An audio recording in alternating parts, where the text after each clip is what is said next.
Hello, this is Daniel Vayon from the Daniel Vayon Gazette Pod on YouTube and it's going to be on Launchpad One and here on Apple Podcast. As soon as I can upload the MP3, get the MP3 file and share it, then I can connect it on Apple Podcast. And I was just realizing this. This has been what I've been looking for. I've been trying to think of a way to do a split screen where I can show a video and talk about it. So that's why I'm glad that I came back on here because I forgot that I can actually do a split screen and talk about it. Take the audio off of it and talk about it as it's being played, but you do need to hear this, so I'm going to remove myself. Okay. I was a little nervous because this is a new podcast idea I'm using. So I kind of repeated myself without realizing it. So please bear with me as watch the rest of this video. I'm going to come back later on and I'm going to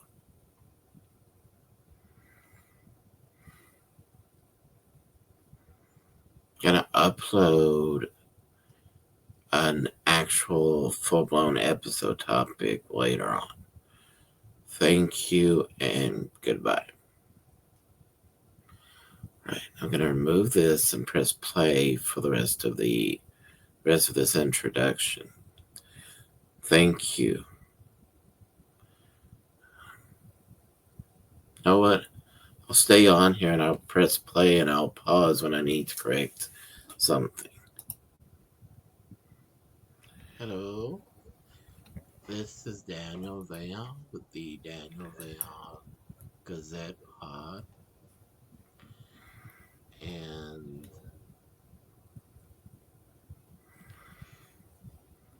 I just wanted to say thank you to everybody that has subscribed to my past YouTube channel, everybody that's listened to my past podcasts.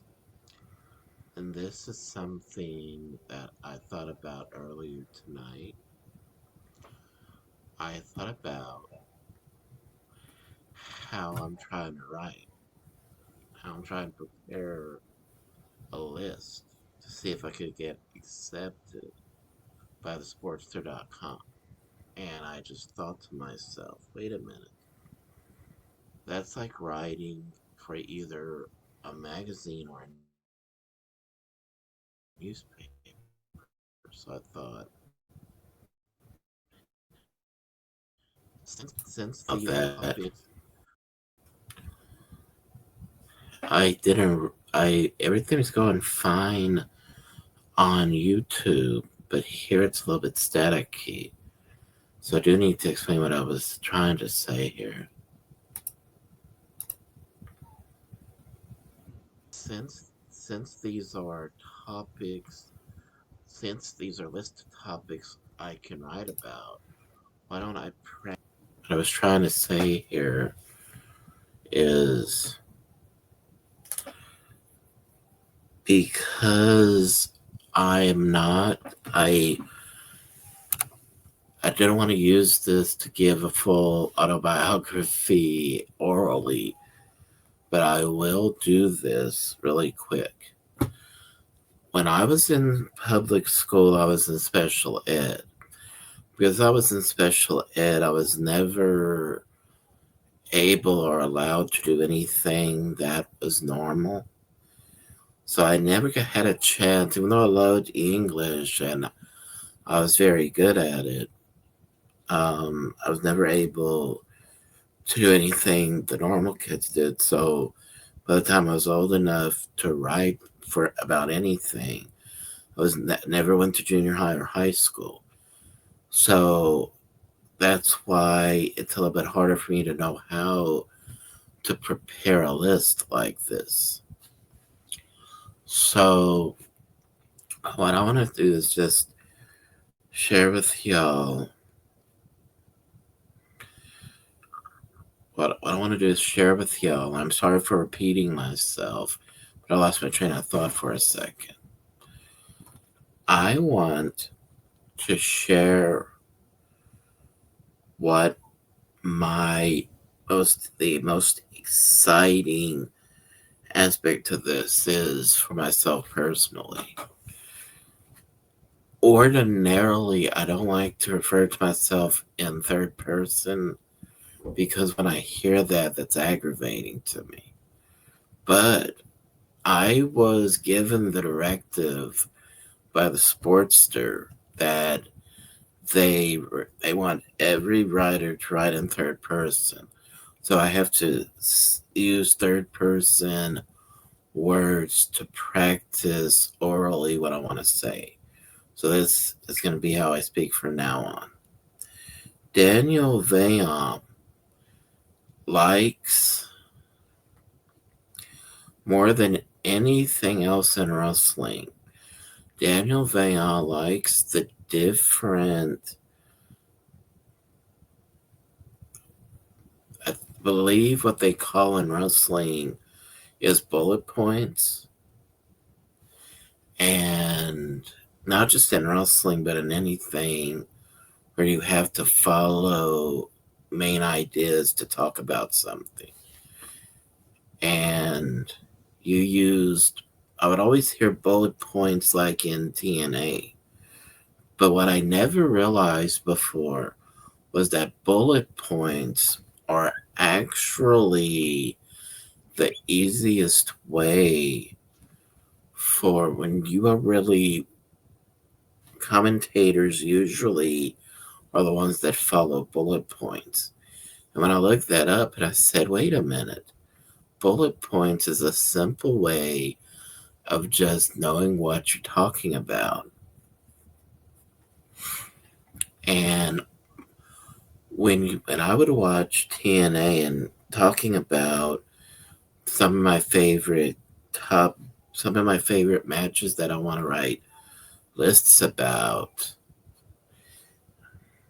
And one of my favorite matches, I was gonna press play here, but it's having a little bit of interference, so I'll re-record this and add it to YouTube later on.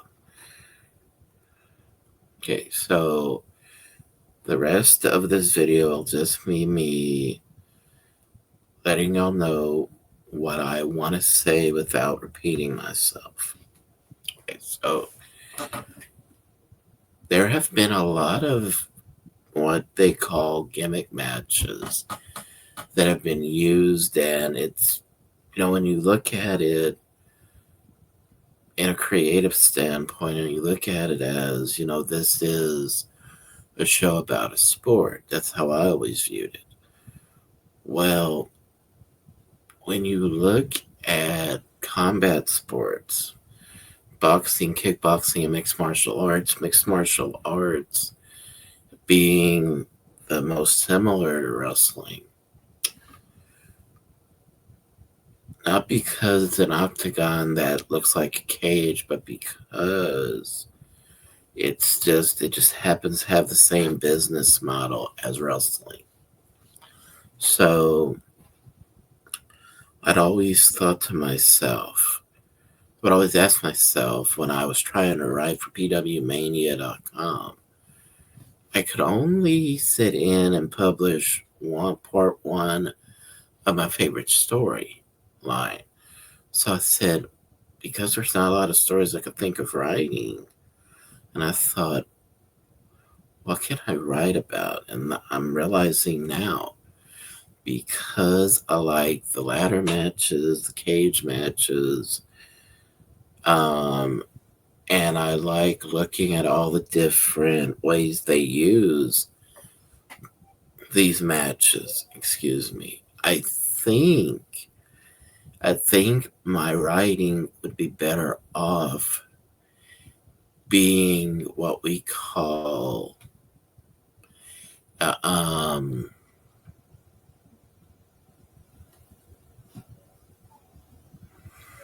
focusing on gimmick matches because it's easier for me to focus on that. I say that, but in the sample article I'm writing, which is not about a gimmick match, it's about traditional matches. That's why it's a little bit harder to know how to write within the allotted number of words, because my favorite aspect of wrestling are the gimmick matches because it makes it seem more exciting than usual. So okay, I was not gonna do this, but I thought, well, what the heck? Just talk about the different match ideas that I pay attention to because I believe I'm what we call a true fan of this. I don't just watch it just to watch. I really like it and I really study it because I always wanted to be in it. So what I like about this, um, what I like the most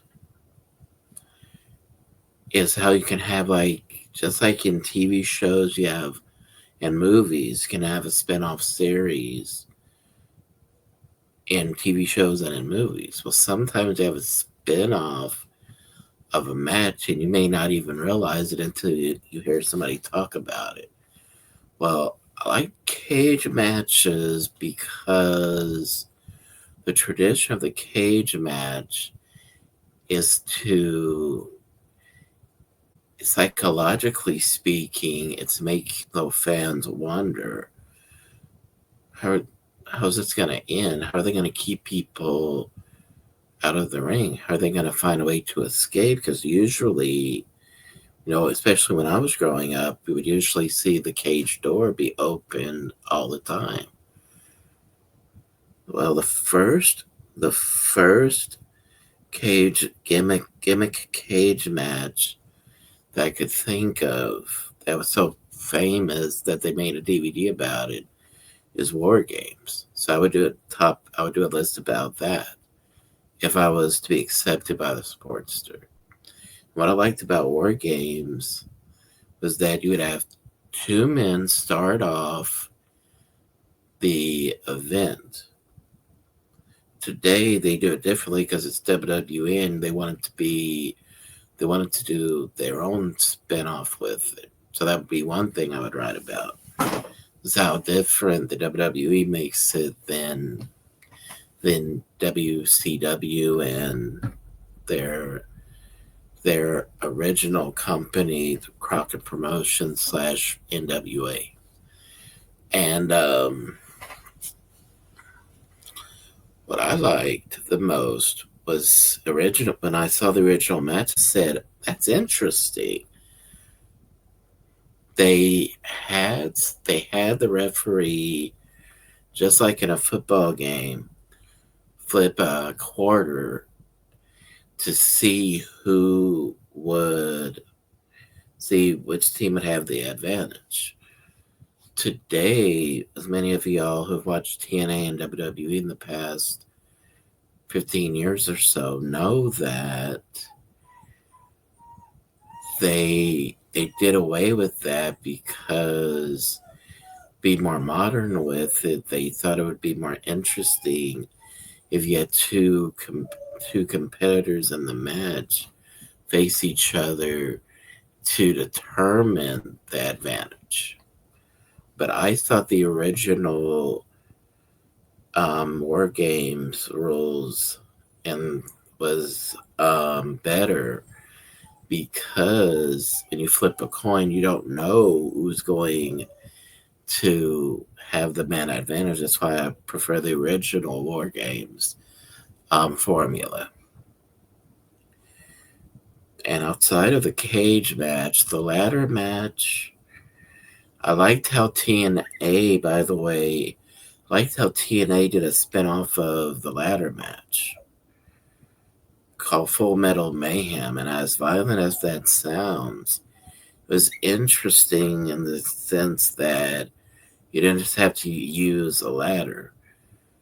You you would use any weapon that had a metal that was a part of metal, and I thought that was interesting considering WWE used tables, ladders, and chairs together. So I thought, as I'm saying this, that came to me. That would be one list I would write, or the spin-off matches. Yes, ma'am.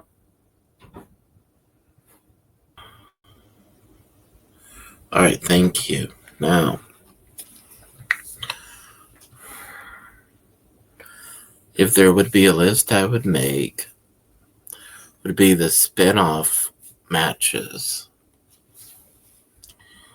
and how War Games was they took the name, and what they did was they added at first it was shark cages, then it was a cage that they put on the floor that you lock the competitors in to make sure they don't fight with each other. That'd be the first thing I would write about. Then I would write about Full Metal Mayhem in TNA versus the ladder match in the WWE. The World War III Battle Royal versus the Royal Rumble Battle Royal pay-per-view match.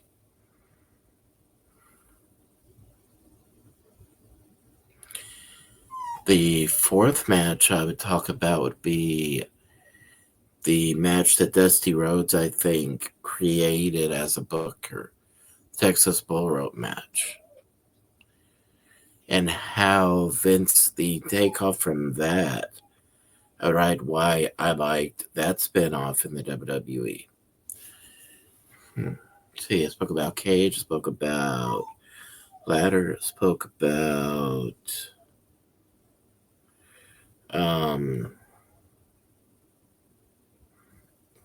Battle Royal, and the fourth match, cage, ladder, Battle Royal, and outside of the ladder, Battle Royal, and cage,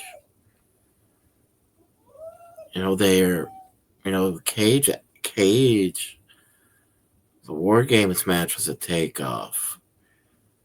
The takeoff from War Games is also called War Games. So the second one I would want to do is about how you can use a cage in different ways and in different sizes, like how they made Hell in a Cell out of a cage and they extended it to where it covered the entire area where the ring was at, instead of just covering the ring ropes and where the people usually stand. So I would write about that, and I would write about Elimination Chamber, how that's a takeoff of War Games also. And I would talk about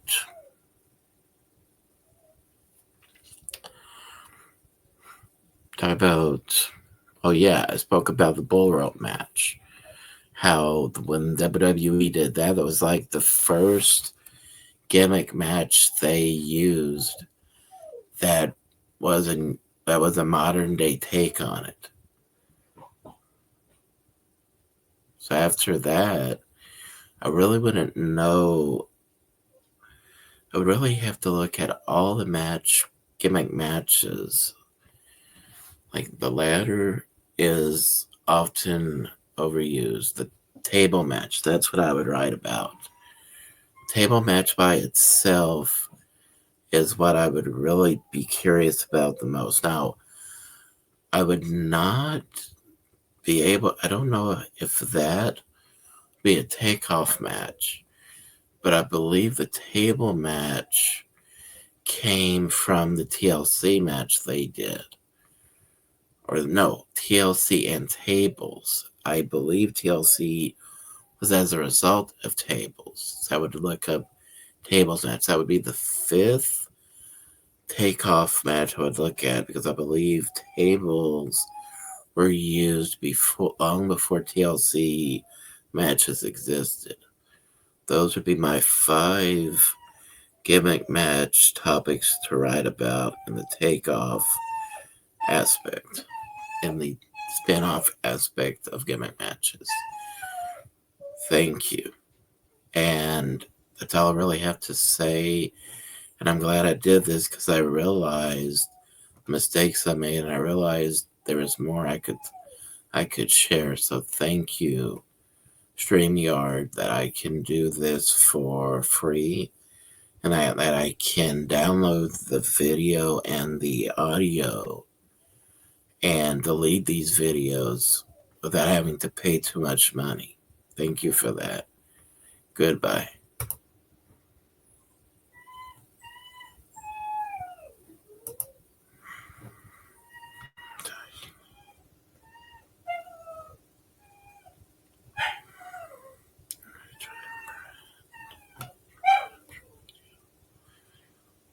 Hmm.